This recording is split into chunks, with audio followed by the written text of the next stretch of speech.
బయటనుంచి ఇదంతా గమనించిన సీత నిల్చున్నపాటున కూలిపోయింది. ఆమె ఒంట్లోని శక్తినంతటినీ ఎవరో లాగేసినట్టు గోడకి చేరగిలబడిపోయింది. ఇంట్లోంచి రామ్మూర్తి అరుపులు, భారతి ఏడుపులు వినిపిస్తూనే ఉన్నాయి.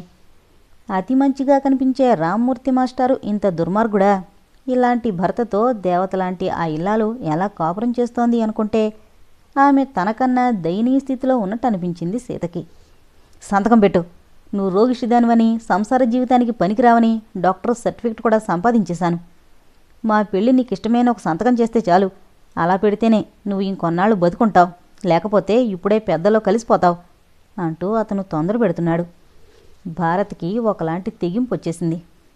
సరే, మీకు తోచింది మీరు చేసుకోండి, నాకు తోచింది నేను చేస్తాను అంది అతను వదిలేసిన జుట్టు సరిచేసుకుంటూ. ఏంటే నువ్వు చేసేది? మళ్ళీ ఆమె మీదకి రాబోయిన అతన్ని ఆపేసి, నేను కాదు, మా తమ్ముడు చేస్తాడు ఏం చేసినా, ఎదురు చూస్తుండండి అంటూ గుమ్మం కేసి నడిచింది భారతి. అంతే, అతను అగ్నిపర్వతమే అయ్యాడు. ఓ, అంత ధైర్యం వచ్చిందా నీకు? అయితే నువ్వింక బతకూడదు అంటూ ఆమె గొంతు పట్టుకున్నాడు. జరుగుతున్న దారుణం చూసిన సీత వణికిపోయింది. వెంటనే ఏదో నిర్ణయించుకుని గేటు దగ్గరికి పరిగెత్తి చొప్పుడయ్యేలా తీసింది గేటు. ఆమె ఊహ కరెక్టే అన్నట్టు లోపల అరుపులు, శబ్దాలు ఆగిపోయాయి. ఎవరో వస్తున్నారని గ్రహించిన రామ్మూర్తి భార్యను వదిలేసి, ఇవాల్టికి బతికిపోయావు పో, కానీ ఈ విషయం ఎవరికైనా చెప్పావో జాగ్రత్త అన్నాడు హోంకరిస్తున్నట్టు. కమిలిపోయిన మెడను రాసుకుంటూ ఆయాసపడుతూ కూలబడింది భారతి. సీతకి ఎక్కలేని ధైర్యం వచ్చేసింది. ఆమె మనసులో ఉన్న ఆలోచనల్ని అమలు పెట్టడానికి మెల్లగా తలుపు తట్టింది. ఎవరు? మామూలుగా అన్నాడు రామ్మూర్తి. నేను మాస్టారు, సీతని అంది సీత సాధ్యమైనంత అమాయకంగా. సీత గొంతు వినగానే రామ్మూర్తిలో వణుకు మొదలైంది. కొంపదీసి పిల్ల ఏం వినలేదు కదా అన్న భయం అతన్ని కలవరపెట్టింది. సీత మరోసారి పిలిచింది. క్షణం ఆలస్యం చేయకుండా భారతిని లాకెళ్ళి మంచం మీద పడుకోబెట్టి బెడ్షీట్ కప్పాడు. నోరెత్తద్దని మరోసారి బెదిరించి మొహాన్ని అతి ప్రసన్నంగా మార్చుకుని తలుపు తీశాడు. నమస్కారం మాస్టారు, సన్నగా నవ్వుతూ అంది సీత. ఆమెని చూశాక ఆమె తమ మాటలేవీ వినలేదని తృప్తిపడి ఆమెని ఆహ్వానించాడు. భారతమ్మగారేరు మాస్టారు, మరింత అమాయకంగా అంది సీత. భారతి మాట రాగానే అతని మొహం దీనంగా అయిపోయింది. కళ్ళల్లో నీళ్లురాయి. భారంగా నిట్టూరుస్తూ ఆమెను కూర్చోమని సైగ చేసి తను కూర్చున్నాడు. ఏంటి మాస్టారు అలా ఉన్నారు? ఒంట్లో బాగలేదా? ఆతృతగా అడిగింది సీత. ఒంట్లో బాగున్నది నాకు కాదు సీత, భారతికే. రాత్రి సివియర్ హార్ట్అటాక్ వచ్చింది. డాక్టర్ వచ్చి మందిచ్చి వెళ్ళాడు. పరిస్థితి చాలా ప్రమాదంగా ఉందని, పేషెంట్ని కదిలిస్తే మరింత ప్రమాదమని చెప్పాడు. నా భారత్ అలా పడుకుంటే చూడలేకపోతున్నాను సీత అంటూ బౌరుమన్నాడు రామ్మూర్తి చేతుల్లో మొహం దాచుకుని. అతని నటనకి విస్తుపోయినట్టు అలా నిల్చుండిపోయింది సీత. సీత తన దగ్గరకొచ్చి పట్టుకుని ఓదార్స్తుందని ఎదురుచూసిన రామ్మూర్తి ఆమె రాకపోవడంతో ఓరగా ఆమె కేసు చూశాడు. భారత్ జబ్బుని గురించి షాక్ అయిందనుకుని, నాకు భయంగా ఉంది సీత, భారత్కేం కాదుగా అన్నాడు దీనంగా. ఓరి దుర్మార్గుడా, ఎంత బాగా నటిస్తున్నావురా అని మనసులో అనుకుని పైకి మాత్రం, భారతమ్మ గారికేం కాదు, మీరు కంగారు పడకండి అంటూ ఆమె కేసి నడిచింది సీత. చూసి ఇలా వచ్చేసే సీత, తనకి విశ్రాంతి చాలా అవసరం అన్నారు డాక్టర్ అన్నాడు రామ్మూర్తి. పర్లేదు, ఇలా కూర్చోమ్మా అంది భారతి. ఇప్పుడు ఎలా ఉందమ్మా? జాలిగా అడిగింది సీత. పర్వాలేదమ్మా, ఇంకా నాకు కాస్త ఆయువు ఉంది నవ్వింది భారతి. అలా అనకండమ్మా, మీరు నిండా నూరేళ్లు బతుకుతారు అంది సీత. ఆమె పేలవంగా నవ్వి, ఏంటి ఇలా వచ్చావు? నాకు హార్ట్అటాక్ వచ్చినట్టు డాక్టర్లు నన్ను చూసినట్టు నీకు తెలిసిందా అంది. భార్య ఏం చెబుతుందో అని కంగారు పడుతున్న రామ్మూర్తి తనకు నిజంగానే సుస్థి చేసినట్టు మాట్లాడడంతో కాస్త తేలిగ్గా ఊపిరి తీసుకున్నాడు. అవును సీత, ఈ విషయం నీకెలా తెలిసింది అమాయకంగా అన్నాడు. ఆ విషయం తెలిసి రాలేదు మాస్టారు, నా పెళ్లి విషయం. ఓ అదా, సారీ సీత. ఆమె మాట పూర్తి కాకుండానే అన్నాడు రామ్మూర్తి. సారీ ఎందుకు మాస్టారు? అదే, భారతి చెప్పిన సంబంధం వాళ్ళు 30,000 కట్నం అడిగారు. అది నీకు చెప్పడానికి మొహమాట పడింది భారతి, అందుకే నీకు ఆ విషయం చెప్పలేదు తెగ బాధపడిపోతూ అన్నాడు రామ్మూర్తి. సీత నవ్వింది. తన మాట వినగానే బౌరుమంటుందని ఊహించిన రామ్మూర్తి సీత హాయిగా నవ్వేయడంతో బెత్తరపోయాడు. అది కాదు మాస్టారు, నా పెళ్లి కుదిరింది, 10 రోజుల్లోనే లగ్నం. ఆ మాట చెప్పాలనే వచ్చాను అన్నట్టు మీ దగ్గరికి సుందరి వస్తానంది, ఇప్పుడు మీరుంటారుగా అంది వినయంగా.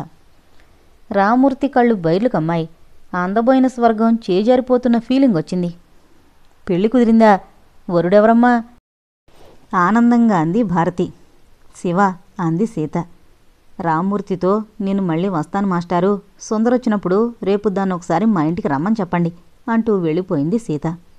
సీత మాటలకు రామ్మూర్తి పళ్ళు అరిగిపోయేలా నూరుకున్నాడు. సుందరి ఏదో ఆలోచిస్తూ భోంచేస్తోంది. ఇల్లంతా నిశ్శబ్దంగా ఉంది. రాఘవ సుందరిని దేవకిని కూడా తప్పించుకుని తిరుగుతున్నాడు. వాళ్ళేదో మాట్లాడాలని ప్రయత్నించినా ఏదో పనున్నట్టు బయటికి వెళ్ళిపోతున్నాడు. అప్పటినుంచి ఎవరికి వారే విడివిడిగా భోంచేస్తున్నారు. కూతురి మొహంలోని నీలి నీడల్ని చూస్తున్న దేవకి గుండె చెరువైపోతోంది. తమ ఈ వ్యధలన్నింటికీ సీతే కారణమన్నట్టు ఆమెని మనసులోనే శపించిపోస్తోంది. పరధ్యానంగా అన్నం తింటున్న సుందరి ఫోన్ మోగడంతో త్రుళ్ళిపడి లేచి రిసీవర్ తీసింది. ఫోన్ మాట్లాడుతుంటే ఆమె కళ్ళు చిత్రంగా ముడుచుకుంటున్నాయి. అలాగా, నేనిప్పుడే బయలుదేరుతున్నాను అని కంగారుగా రిసీవర్ పెట్టేసి చేయి కడిగేసుకుంది. అదేమిటే చేయి కడిగేసుకున్నావు? ఆమెనే గమనిస్తున్న దేవకి ఆతృతగా అంది. నేను బయటికెళ్ళాలమ్మా అంది సుందరి చెప్పులేసుకుంటూ. ఇప్పుడా? అర్జెంట్. ఎక్కడికి? వచ్చి చెప్తానుగా. పోనీ ఫోన్ చేసిందెవరో అదేనే చెప్పు విసుగ్గా అంది దేవకి. తినే అన్నం ముందు లేచి వెళ్ళడం ఆమెకెంతో ఆప్సకున్నలా అనిపించింది. మా ఫ్రెండ్ నీరజ క్లుప్తంగా అంది సుందరి. ఏంటట, మళ్ళీ వాళ్ళ పిన్ని కొట్టిందట చిరాగ్గా అంది దేవకి. సుందరి క్లాస్మేట్ నీరజని సవతి తల్లి నానా బాధలు పెడుతుందని అమాయకురాలైన నీరజ ఆమెనేం అనలేక తన బాధలన్నింటినీ సుందరితో చెప్పుకుంటుందని, సుందరి ఆమెని ఓదారుస్తుందని దేవకి తెలుసు. అది కాదు, భారతమ్మగారికి హార్ట్అటాక్ వచ్చిందట. భారతమ్మగారంటే ఆ రామ్మూర్తి మాస్టారి భార్య కదూ? ఏదో ఆలోచిస్తూ అంది దేవకి. అవును. అయితే డాక్టర్ని పిలవాలి గాని నువ్వెళ్ళేం చేస్తావు? ప్లీజ్ అమ్మా, వచ్చాక అన్ని వివరంగా చెప్తాను అని ఏదో గుర్తొచ్చినట్టు రాఘవ్కి ఫోన్ చేసి మెల్లగా ఏదో చెప్పింది. పోనీ అన్నం తిని వెళ్ళవే అంది దేవకి బయటికెళ్తున్న కూతురుతో. ఇప్పుడే వచ్చేస్తానమ్మా, వచ్చి మళ్ళీ తింటానుగా అంటూ బయటికి పరిగెత్తింది. ఆమె వెళ్ళేసరికి మెల్లగానే మాటలతో హింసిస్తున్నాడు రామ్మూర్తి భార్యని. మాస్టారు, పిన్నిగారికి ఎలా ఉంది? ఆతృతగా అడిగింది సుందరి లోపలికొస్తూనే. సీతకి చెప్పిందే ఆమెకి చెప్పాడు రామ్మూర్తి. భారతి కళ్ళు మూసుకుంది. జరిగేదంతా చూస్తుంటే ఆమెకి నిజంగానే నీరసం వచ్చేసింది. సుందరి ఆమెని పలకరించిపోతుంటే వారించాడు రామ్మూర్తి ఆమెకి రెస్ట్ కావాలంటూ. భారంగా తిరిగి హాల్లోకి వచ్చి కూర్చుందామే. అవును, ఈ విషయం నీకెలా తెలిసిందమ్మా అమాయకంగా అడిగాడు రామ్మూర్తి. మా నీరు ఫోన్ చేసి చెప్పింది. అయినా ఈ విషయం చాలామందికి తెలిసింది. చాలామందికి తెలిసిందా? రామ్మూర్తి గుండెల్లో రాయి పడింది. అవును మాస్టారు, ఈ ఊరికే కాదు, ఈ చుట్టుపక్కల వాళ్ళకు కూడా మీరంటే ఎంతో గౌరవం. అసలు మీరిక్కడికి రావడమే మా అదృష్టంగా భావించేవాళ్ళు ఉన్నారు. అలాంటిది ఇంత పెద్ద విషయం తెలియకుండా ఉంటుందా? అవును, ఏ డాక్టర్కు చూపించారు? వాళ్ళేమన్నారు? ఆతృతగా అడిగింది సుందరి. రామ్మూర్తి గొంతులో పచ్చివెలకాయ పడ్డట్టయింది. చెప్పలేమన్నారు. డాక్టర్ ఎవరో చెప్పడం దాటేస్తూ అన్నాడు. మరిలా ఇంట్లో పెట్టి కూర్చున్నారేం? కదపడం కూడా మంచిది కాదంటే? నాన్సెన్స్, అలా అని ట్రీట్మెంట్ ఇవ్వకుండా వదిలేస్తారా అసలు? ఆహా, ట్రీట్మెంట్ ఇస్తున్నారు. ఒక అబద్ధానికి ఇన్ని అబద్ధాలు చెప్పాల్సి వచ్చినందుకు తన మీద తనకే చిరాకేసింది అతనికి. పిన్నిగారి అన్నగారో తమ్ముడుగారో డాక్టర్ కాదు మళ్ళీ అంది సుందరి. ఆయనకి ఫోన్ చేయకపోయారా? చేద్దామని అనుకుంటున్నాను. అది సరే, నువ్వు మా ఇంటికి రావాలనుకుంటున్నావని సీత చెప్పింది. నాతో ఏమైనా పనుందా? మాట మారుస్తూ అన్నాడు రామ్మూర్తి. ఏం లేదండి, మా ఫ్రెండ్ తమ్ముడికి మ్యాథ్స్ ట్యూషన్ చెప్తారేమో అడగమని అది నా ప్రాణం తీసేస్తోంది. అందుకే రావాలనుకున్నాను. ఓ చూద్దాంలే, ఇంక నువ్వెళ్ళమ్మా, బాగా పొద్దుపోయింది అన్నాడతను. పర్లేదండి, మిమ్మల్ని ఇలాంటి పరిస్థితుల్లో ఒంటరిగా వదిలేసి ఎలా వెళతాను? పదే పదే వీధి గుమ్మంకేసి చూస్తూ అంది సుందరి. రామ్మూర్తి గుండె దడదళ్లాడింది ఎందుకో. ఏంటలా చూస్తున్నావు అన్నాడు బలవంతంగా నవ్వుతూ. మా మావయ్య వస్తాడని. మీ మావయ్య అంటే రాఘవ్ గారా? అవును. ఇప్పుడు ఆయనెందుకు? తడారిపోతున్న గొంతుతో అన్నాడు రామ్మూర్తి. పిన్నిగారి పరిస్థితి ఎలా ఉందో తెలుసుకుని అవసరమైతే పెద్ద హాస్పిటల్కి తీసుకువెళ్ళొచ్చని. రామ్మూర్తి గుండె ఆగినట్టయింది. మీరేం కంగారు పడకండి మాస్టారు, వస్తూ డాక్టర్ని కూడా తీసుకొస్తాడు మావయ్య. ఇంకా కావాలంటే అంబులెన్స్ కూడా తెప్పిస్తాడు. మీరేం వర్రీ అవ్వకండి అంది సుందరి అతన్ని ఓదారుస్తూ. అతని మొహం వెలవెలపోయింది. మంచంలో పడుకున్న భారతి పెదవులు సన్నగా విచ్చుకున్నాయి. ప్రాణభయం కూడా కాస్త తగ్గింది. ఇంతలో రాఘవ కారు చాగింది. ఆ కారు శబ్దమే విమానం తన గుండెల మీద ల్యాండ్ అయినంత కంగారు పెట్టింది రామ్మూర్తిని. అప్రయత్నంగా బయటకొచ్చి ఆహ్వానించాడు రాఘవని, అతనితో వచ్చిన డాక్టర్ని. డాక్టర్ తన దగ్గరికి రావడం చూసి భారతి గబాలన కళ్ళు మూసుకుంది. డాక్టర్ ఆమెని ఎగ్జామిన్ చేస్తుంటే, మీరు మరీ ఎంత మొహమాటస్తులైతే ఎలా మాస్టారు? ప్రాణావసరం వచ్చినప్పుడు కూడా ఒకరి సహాయం కోరకపోతే ఎలా? సన్నగా మందలించాడు రాఘవ తన సహజ ధోరణిలో. రామ్మూర్తి తలదించుకున్నాడు, తన దగ్గర జవాబు లేనట్టు. ఎగ్జామినేషన్ పూర్తి చేసి అన్ని విషయాలు అడిగి, హార్ట్అటాక్ వచ్చినప్పుడు ఏ డాక్టర్ చూశారు అన్నాడు డాక్టర్ కాస్త యువతలగా వస్తూ. మా ఊరి నుంచి అప్పుడే అనుకోకుండా ఎవరో తెలిసిన డాక్టర్ వస్తే నెసిగాడు రామ్మూర్తి. ఆయనే చెప్పారా పేషెంట్ని కదిలిచొద్దని? అవును. కండిషన్ ఎలా ఉంది డాక్టర్? ఆతృత నటిస్తూ అన్నాడు రామ్మూర్తి. ఈవిడికేం పర్లేదు, కానీ బీపీ కాస్త ఎక్కువగా ఉంది. 1-2 రోజులు అబ్జర్వేషన్లో ఉంచితే మంచిది అన్నాడు డాక్టర్. అలాగే అన్నట్టు తలూపాడు రామ్మూర్తి మనసులో అందర్నీ తిట్టుకుంటూ. ప్రిస్క్రిప్షన్ ఏమైనా రాశారా మళ్ళీ అడిగాడు డాక్టర్. తనే ఏవో మందుల్ని రాసిచ్చాడు. పొంతం లేనట్టు చిన్నపిల్లాళ్లా చెప్తున్నాడు రామ్మూర్తి. ఏది ఆ ప్రిస్క్రిప్షన్ చూపించండి. రామ్మూర్తి గుండెలో బాంబు పేలినట్టయింది. అయినా తేరుకొని టేబుల్ మీద డ్రాయర్లోనూ వెతికినట్టు నటించి, ఈ కంగారులో ఎక్కడో పెట్టాను, రేపు హాస్పిటల్కి తీసుకొచ్చినప్పుడు తెస్తాను అన్నాడు. రేపెందుకు? ఇప్పుడే జాయిన్ చేయండి. ఇప్పుడా? పర్లేదు మాస్టారు, నా కారులో తీసుకెళదాం అన్నాడు రాఘవ.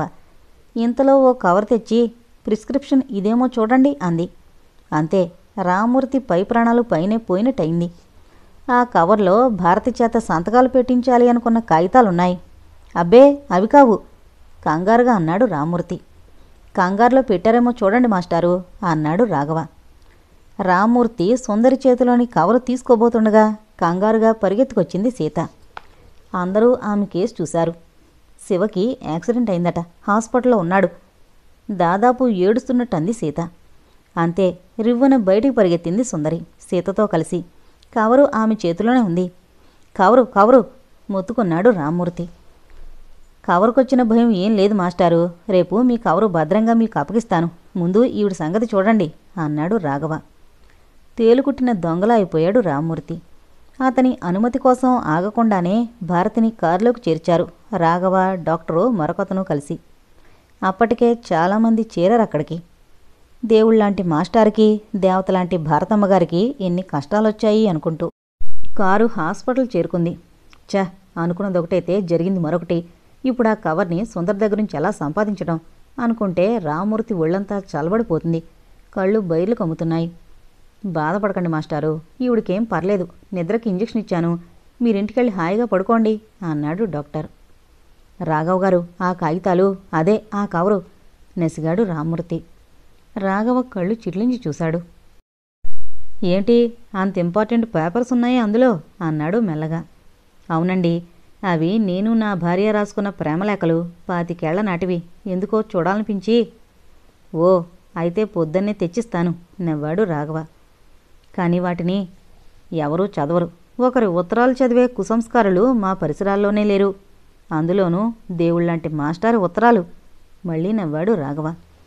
రామ్మూర్తి కూడా ఓ వెర్రినవ్వు నవ్వాడు. మీరు రండి, నేను డ్రాప్ చేస్తాను అన్నాడు రాఘవ. నేను భారతి దగ్గర ఉండకూడదా డాక్టర్ దీనంగా అన్నాడు రామ్మూర్తి. వద్దు మాస్టారు, ఆమె హాయిగా నిద్రపోతారు, మీరు వెళ్ళండి సున్నితంగా అన్నాడు డాక్టర్. అతనికి థ్యాంక్స్ చెప్పి తప్పనిసరిగా కదిలాడు రామ్మూర్తి. రాఘవ డ్రాప్ చేస్తానన్న వద్దని చకచక హాస్పిటల్ బయటకు నడుస్తూ వెళ్ళిపోయాడు.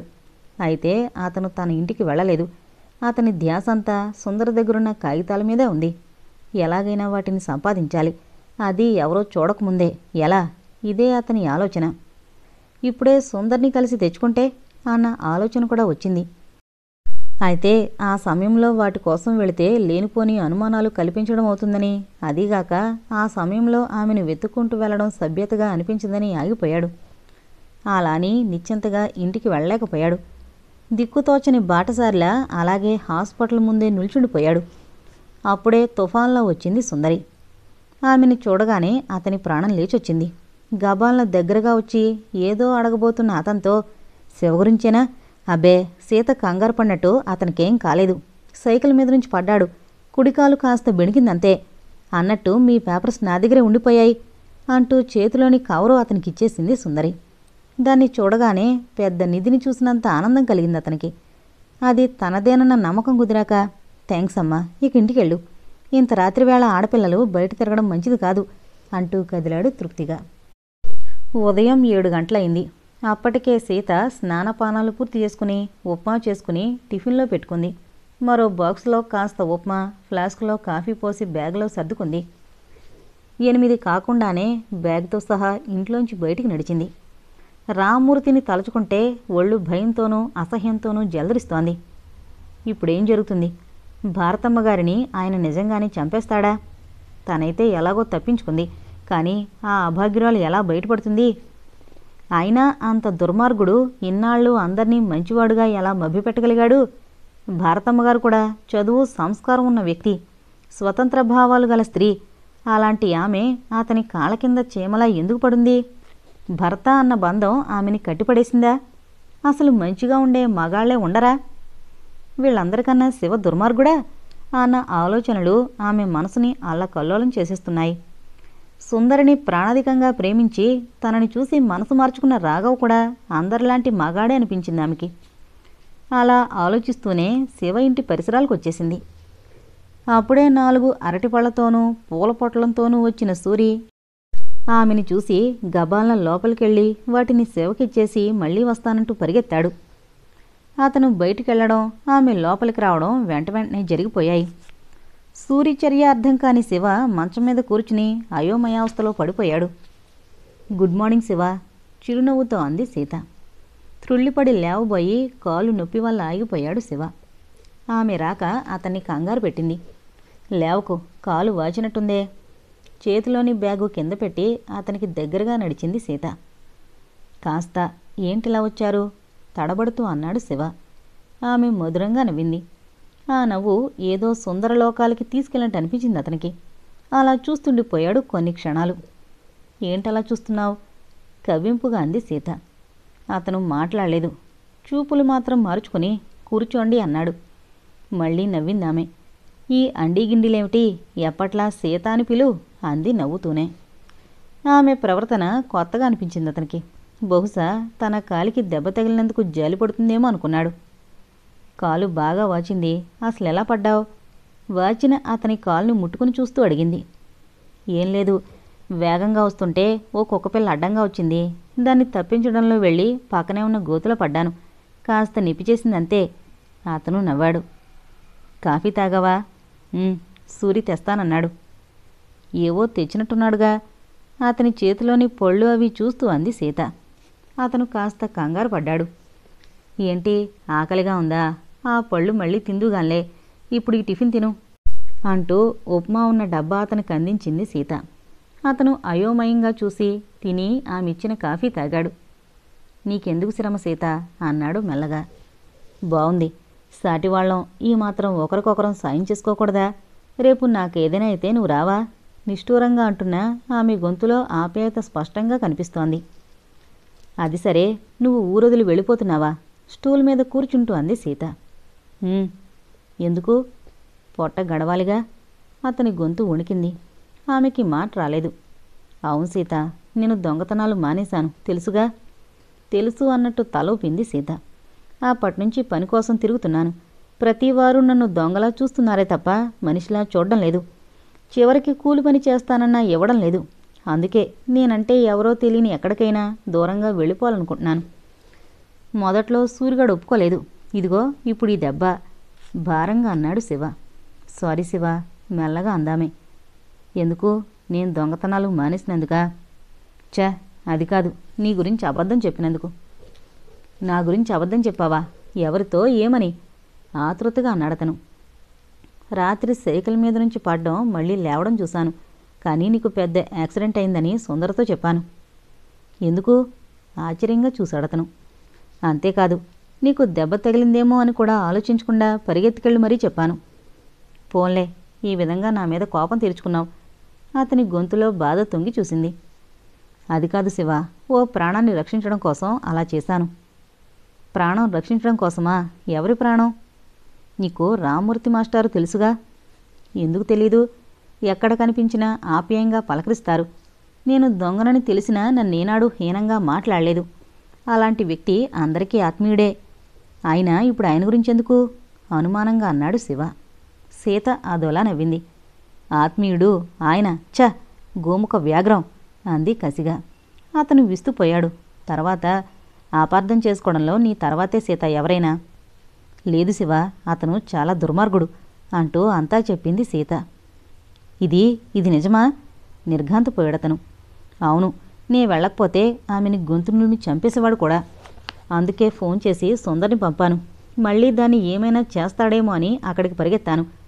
అదృష్టవశాత్తు రామ్మూర్తి గారు రాయించిన కాగితాలు, దొంగ సర్టిఫికెట్లు సుందరి చేతుల్లో చూసి నీకు యాక్సిడెంట్ అయిందని హడావిడి చేసి పేపర్స్తో సహా లాక్కొచ్చాను అంటూ మరికొన్ని వివరాలు చెప్పింది సీత. ఎంత దారుణం! ఇప్పుడు భారతమ్మ గారి దగ్గర ఎవరున్నారు? ఆతృతగా అన్నాడు శివ. డాక్టర్లు నవ్వింది సీత. డాక్టర్లా? అవును, ఆమె అక్కడ ఉండడం క్షేమం కాదనిపించి ఆమెని హాస్పిటల్కి తరలించారు. మై గాడ్, ఇదంతా రాఘవ్ గారికి కూడా తెలుసా? ఆయనకే కాదు, ఆయన తీసుకెళ్లిన డాక్టర్కి కూడా తెలుసు. అంతేకాదు, భారతమ్మ గారి తమ్ముడికి ఫోన్ చేశారట కూడా, అర్జెంటుగా బయలుదేరి రమ్మని. అది సరే, పళ్ళు తినడానికి తెప్పించుకున్నావు, ఈ పూలెందుకు? కుతూహలంగా అడిగింది సీత. అతను మాట్లాడలేదు. గుళ్ళోకి వెళతావా? ఇంట్లో దేవుళ్ళను కూడా పెట్టుకున్నావా? సరదాగా అడిగింది సీత. ఓ, అయితే నువ్వు వీరభక్తుడు అన్నమాట అంటూ లేచి ఇల్లంతా పరికించింది. అతని ఇలవేల్పు ఎవరా అన్నట్టు. అంతే, ఆమె ప్రతిమలా అయిపోయింది. ఓ పక్కగా ఉన్న బల్ల మీద సీత ఫోటో, దాని ముందు కొన్ని వాడిన పూలు. ఇది ఆమెకి మాట రావడం లేదు. నీ ఫోటోనే సీత, నీకు తెలియకుండా మీ ఇంట్లోంచి దొంగలించాను. అడిగితే నువ్వు ఇవ్వవుగా, అందుకే దొంగనైన నేనే మీ ఇంట్లో దొంగతనం చేశాను, క్షమించు మెల్లగా అన్నాడు శివ. తన ఫోటో కనిపించకపోవడం ఏ మూలో పడుంటుందని దాని గురించే మరిచిపోవడం గుర్తొచ్చింది సీతకి. నీకిష్టం లేకపోతే తీసుకెళ్ళిపో సీత. ఆ ఫోటో తీసుకెళ్ళగలవు, కానీ నా గుండెల్లో పదిలపరుచుకున్న నీ ప్రతిమని తీసుకెళ్లేవుగా అనాలనిపించింది అతనికి. కానీ అనలేదు, మౌనంగా ఉండిపోయాడు. సీత మొహంలో మనోహరమైన భావం కదలాడింది. అంటే నాకు పూజ చేస్తున్నావన్నమాట. నువ్వు కొనే పళ్ళు పూలు నీ ఫోటోకు పెట్టి చూసుకుంటుంటాను. అది తప్పే. ఈ విషయం సూరికి తప్ప ఎవరికీ తెలియదు సీత. తను తిట్టాడు కూడా, సీత వస్తూనే దొంగతనం చేస్తావా అని. కానీ ఒక్కసారైనా ఆ ఫోటోని చూడందే నాకు నిద్రపట్టదు సీత. అతని కళ్ళల్లో నీళ్లు తిరిగాయి. ఆమె మనసు మధురంగా అయిపోయింది. ఇప్పుడు శివ ఆమె కళ్ళకి దొంగలా కనిపించలేదు. దొంగ కృష్ణుడుగా, ఆరాధనకి మారుపేరైన మాధవుళ్లా కనిపిస్తున్నాడు. కళ్ళు చిలిపిగా నవ్వాయి. అయినా గాంభీర్యాన్ని తెచ్చుకుంటూ, ఆరాధన బానే ఉంది, కానీ ఇలా పూలు పూజలు ఎవరికి చేస్తారో తెలుసా అంది. ఆరాధించే వాళ్ళకి కాదు, పోయిన వాళ్ళకి. సీత బాణం దెబ్బతిన్న పక్షిలా విలవల్లాడిపోయాడు. అవును శివ, పోయిన వాళ్ళ ఫోటోకే దండలు వేసి పూజలు చేసేది. కానీ నేను నీ ఫోటోకి దండ వేయలేదు, ఫోటో ముందు పూలుంచానంతే చిన్నబుచ్చుకున్నట్టు అన్నాడు శివ. అయినా అలా చేయకూడదు. దేవుళ్ళకి స్వామీజీలకి చేయచేమో గాని నాలాంటి కన్నెపిల్లలకి అస్సలు చేయకూడదు. పెదవులు నవ్వకపోయినా కళ్ళు నవ్వుతున్నాయి. వేస్తే ఆయుక్షీణం. ఎవరికి? ఇంకెవరికి? దండ వేయించుకున్న వాళ్ళకి, అంటే నాకు. నువ్వు సినిమాల్లో చూడడం లేదు, పోయిన వాళ్ళకేగా దండలు వేసి పూజలు చేసేది. నేను మా మామ కూడా దండ వేస్తుంటాను నమ్మకంగా అంది సీత. శివ హడలిపోయాడు. కుంటుకుంటూనే ఫోటో ముందు పూలని తీసేసి ఓ పక్కగా పడేశాడు. గుడ్. ఈ ఫోటో నీకిచ్చేనా? పసివాళ్ళు అడిగాడతను. అది కాదు, ఇంక ఈ ఫోటోకి పూజలు చేయవుగా. నువ్వు చెప్పావుగా. సరే, నేను వెళతాను, స్కూలుకి టైం అయింది వాచి చూసుకుంటూ అంది సీత. థ్యాంక్స్ అన్నాడతను మెల్లగా. ఆమె ఉన్నంతసేపు అతని మనసు పురివిప్పిన నెమల్లా అయిపోయింది. వెళుతుంటే నీళ్లలోంచి తీసేసిన కలువ పువ్వులా వాడిపోయింది. థ్యాంక్సా? ఎందుకు అందామె వెళుతున్నదల్లా ఆగి వెనక్కి తిరిగి చూస్తూ. నా కోసం చాలా శ్రమ తీసుకున్నావు. ఆమె తీయగా నవ్వింది. సరే, హాయిగా పడుకో. సాయంత్రం స్కూల్ నుంచి వచ్చేటప్పుడు మళ్ళీ వస్తాను. నీకేమైనా కావాలా అంది. వద్దు, భోజనం సూరి తెస్తాడు. మళ్ళీ ఆమె వస్తాను అనడంతో అతని మొహంలోకి కొత్త వెలుగొచ్చేసింది. మరోసారి చెప్పి ఆమె వెళ్ళిపోయింది తన బ్యాగ్ తీసుకుని. అతను మళ్ళీ మంచం మీద వాలిపోయాడు. ఆమె వెళ్ళిన పావుగంటకల్లా క్యారియర్తో సహా వచ్చాడు సూరి. ఏంట్రా సీతెందుకొచ్చింది అన్నాడు ఆదుర్దాగా సూరి. శివ నవ్వాడు. అతను అంత హాయిగా నవ్వి ఎన్నాళ్ళైందో, అందుకే చిత్రంగా చూశాడు సూరి. ఏంటి కొంపదీసి ఆమె నిన్ను ప్రేమించానందా? మొహం వెలిగిపోతోంది అన్నాడు తమాషాగా. శివమొహం వెలవెలపోయింది. ఏంట్రా అలా చూస్తావు? నువ్వు దొంగతనాలు మానేసి దొరవైపోయావుగా, అందుకే మనసు మార్చుకుని వచ్చిందేమోనని అడుగుతున్నాను రవంత వ్యంగ్యంగా అన్నాడు సూరి. శివ మౌనంగా ఉండిపోయాడు. నువ్వు దొంగతనాలు మానేసినా నిన్ను ప్రేమించడానికి నేను సిద్ధంగా లేను. అసలు నువ్వంటేనే నాకు అసహ్యం అని మొహం మీదే చెప్పిన సీత మాటలు అతను మర్చిపోలేదు. స్నేహితుడి మొహం చూస్తే జాలేసింది సూరికి. తమాషాగా అన్నానులేరా, సీత రాఘవ్ గారిని ప్రేమిస్తోందని మనందరికీ తెలుసుగా. అవును, ఇంతకీ ఆమె ఎందుకొచ్చింది మాట మారుస్తూ అన్నాడు. శివ చెప్పాడు. ఓ, నువ్వు పడ్డావని జాలేసొచ్చిందా తేలిగ్గా అన్నాడు సూరి. కానీ చాలా చక్కగా మాట్లాడిందిరా. చక్కగానా అంటే? అంటే సరదాగా నవ్వుతూ నవ్విస్తూ. అంతేకాదు, తన ఫోటో దొంగలించినందుకు ఏమనలేదు సరికదా, బతికున్న వాళ్ళకి పూజలు చేయకూడదని సున్నితంగా చెప్పింది కూడా. మళ్ళీ సాయంత్రం వచ్చి చూస్తానంది ఉత్సాహంగా చెప్పాడు శివ. ఆలోచనలో పడ్డాడు సూరి. ఏంటోరా సూరి, సీతను చూస్తే చాలు నా అణువణువు తెలియని హాయితో నిండిపోతుంది. తన మాట వినిపిస్తే చాలు 1000 ఏనుగుల బలం వస్తుంది. నిజం సూరి, ఆమె వెచ్చని ఒళ్ళో పడుకుని ఆమె తీయని మాటలు వింటూ చచ్చిపోమన్నా చచ్చిపోతాను. ఆ చావులో కూడా నాకు హాయి దొరుకుతుంది. తనని తాను మరిచిపోయి ఏదేదో మాట్లాడేశాడు శివ. సూరి నోట మాట రానంతగా విస్తుపోయాడు. కారణం సీతని మరిచిపోతానని, ఇంకా ఆమెను గురించి మాట్లాడనని నమ్మకంగా చెప్పాడు శివ. శివ, సీత కేవలం జాలిపడొచ్చిందే కానీ నీ మీద మనసుపడి కాదు. ఈ మాత్రానికే ఏవేవో ఊహించుకుని గాల్లో మేడలు కట్టుకోకు, తర్వాత బాధపడతావు. అప్పటికి గాని శివ మామూలు స్థితిలోకి రాలేదు. అయినా సీత ఎక్కడా, నేనెక్కడా? ఏంటో హఠాత్తుగా తనని చూడగానే నా మనసు గాల్లో తేలిపోయినట్టు అనిపించింది అన్నాడు శివ. సరేలే, ఇంకా వాస్తవంలోకి రా. భోంచేస్తావా అన్నాడు సూరి బలవంతంగా నవ్వుతూ. వద్దురా, టిఫిన్ తిన్నాను కదా, ఆకలిగా లేదు. అయితే ఈ ట్యాబ్లెట్ వేసుకో, కాలి వాపు నొప్పి తగ్గిపోతాయి అంటూ ఓ ట్యాబ్లెట్ మంచినీళ్లు అందించాడు సూరి. మౌనంగా ట్యాబ్లెట్ వేసుకున్నాడు శివ. బట్టలన్నీ సర్దుకున్నావా మెల్లగా అన్నాడు సూరి ఓ పక్కగా ఉన్న సూట్ కేసుని క్యారీ బ్యాగ్ని బాధగా చూస్తూ. హౌస్ ఓనర్కి అద్దె కూడా ఇచ్చేశాను. నువ్వు వెళ్ళిపోతానంటే నాకు ఏడుపొస్తోందిరా శివ, దాదాపు ఏడుస్తున్నట్టు అన్నాడు సూరి. ఎందుకురా, నేను నష్టజాతకుణ్ణి. నేను అనుకున్నది ఎప్పుడూ ఏదీ జరగలేదు. మీరు నాతో ఉంటే నా దురదృష్టం మీకు పట్టుకుంటుంది. అందుకే నన్ను వెళ్ళని. ఎప్పుడైనా నేను గుర్తొస్తే పాపం మా శివ ఎలా ఉన్నాడో అని తలుచుకో చాలు. దుఃఖంతో పూడుకుపోయింది శివ గొంతు. సూరికి కూడా ఏడుపొచ్చేసింది. శివను పట్టుకుని బావురమన్నాడు. ఛ, ఏంటిది ఆడపిల్లలా అన్నట్టురై, నీ పెళ్ళికి నన్ను పిలవడం మాత్రం మర్చిపోకు. నేను వెళ్ళి సెటిల్ అవ్వగానే అడ్రస్తో సహా ఉత్తరం రాస్తానులే తడి కళ్ళతోనే నవ్వుతూ అన్నాడు శివ. సరేలే, అప్పుడే అప్పగింతలు పెట్టకు. నీ కాలు నొప్పి తగ్గేదాకా ఉంటానన్నావుగా. ఉంటానులే, నువ్వు మాత్రం ఈ టేబులు మంచం అవి తీసుకుపో. అలాగేలే, ఇంక నేను వెళతాను. సాయంత్రం రానా? మరి రావా? కళ్ళు చిట్లించాడు శివ. అది కాదు, సీత వస్తోంది కదా అని అల్లరిగా అన్నాడు సూరి. అయితే కాస్త ఆలస్యంగా రా, అప్పటికి మా కబుర్లైపోయి ఆమె వెళ్ళిపోతుంది తను సరదాగానే అన్నాడు శివ. సూరి వెళ్ళాక మంచం మీద వాలిపోయాడు. అతనికి పుట్టెడు దుఃఖం వచ్చింది. లంచ్ అవర్లో బలవంతంగా లంచ్ చేసి పర్సనల్ రూమ్లో కుర్చీలో వెనక్కి వాలి కళ్ళు మూసుకుంది సీత. ఆమె మనసంతా కందిరీగల తొట్టలా ఉంది. జరిగిందంతా సినిమా రేళ్లలా కళ్ల ముందు నిలిచి కలవర పెడుతోంది. తర్వాత శివ గుర్తొచ్చాడు.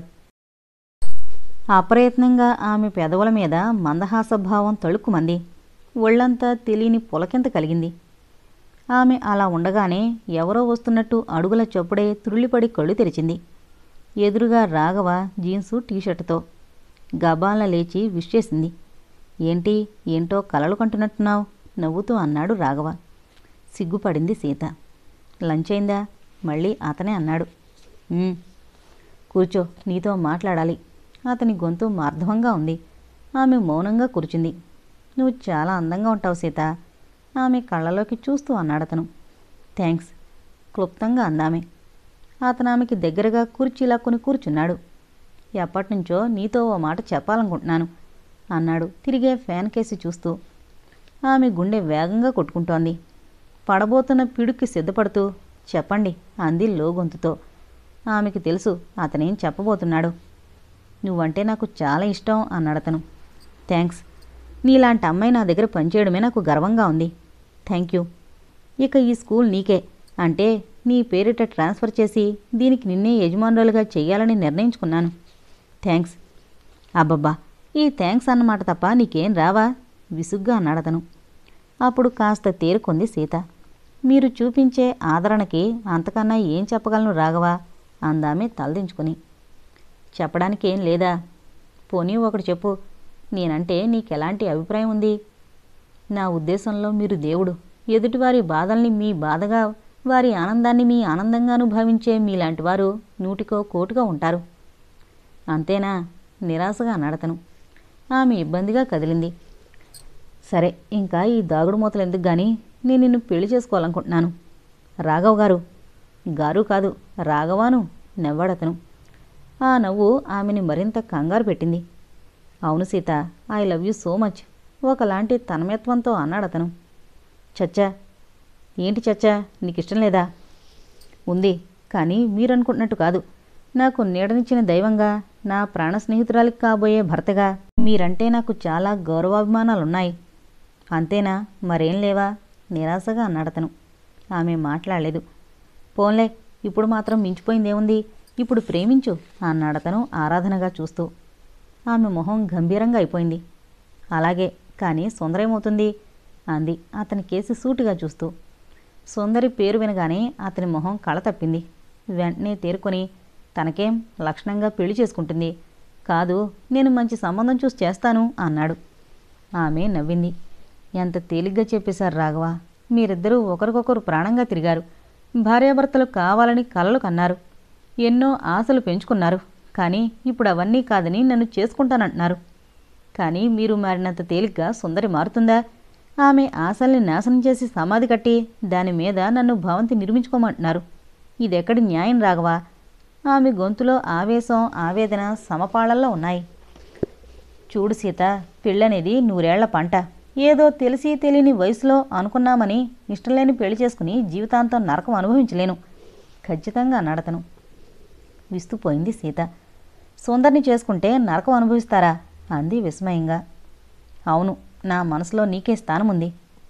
నాకన్నా అందమైన అమ్మాయి కనిపిస్తే? సీత, అర్థం లేకుండా మాట్లాడుకు. నేను నిన్ను ప్రేమిస్తున్నాను, పెళ్లి చేసుకుంటాను, అంతే. సారీ, నేనందుకు సిద్ధంగా లేను నిర్భయంగా అంది సీత. అంతే. అతని మొహం వికృతంగా అయిపోయింది. కళ్ళు ఎర్రబడ్డాయి, పిడికిళ్ళు బిగుసుకున్నాయి. అంటే నన్నంత తేలిగ్గా తీసి పడేస్తున్నావన్నమాట ఆవేశాన్ని అతి ప్రయాసగా తొక్కిపెడుతూ అన్నాడు. అతని మాటలకి నిజంగానే భయపడింది సీత. అది కాదు రాఘవ్ గారు, మిమ్మల్ని నేనెప్పుడూ ఆ దృష్టితో చూడలేదు అంది కంగారుగా. పర్లేదు, ఇప్పుడు చూడు. కానీ సుందరి మిమ్మల్ని ప్రాణప్రదంగా ప్రేమించింది. మీరే తన జీవిత సర్వస్వం అనుకుంటోంది. అంతకన్నా ఏమనాలో సీతకు అర్థం కాలేదు. ఛ, మాటకు ముందు దాని మాట తీసుకురాకు. అందచందాలే కాదు, దానికి తెలివితేటలు కూడా శూన్యం. ఏళ్ళొచ్చే గాని ఇంకా 10 ఏళ్ల పిల్ల మనస్తత్వమే దాంది. నేను లక్షలతోనూ కోట్లతోనూ బిజినెస్ చేసేవాణ్ణి. దాన్ని చేసుకుని ఏం బావుకోను? అదే నీలాంటి దాన్ని చేసుకుంటే నాకు అన్ని విధాలా మంచిది. అదీగాక నీ అందం నన్ను నిలవనీయడం లేదు. నువ్వింకేం మాట్లాడుకో. తొందరలో లగ్నాలు పెట్టించేస్తాను. పెళ్లికి సిద్ధంగా ఉండు ఆజ్ఞాపిస్తున్నట్టే అన్నాడు రాఘవ.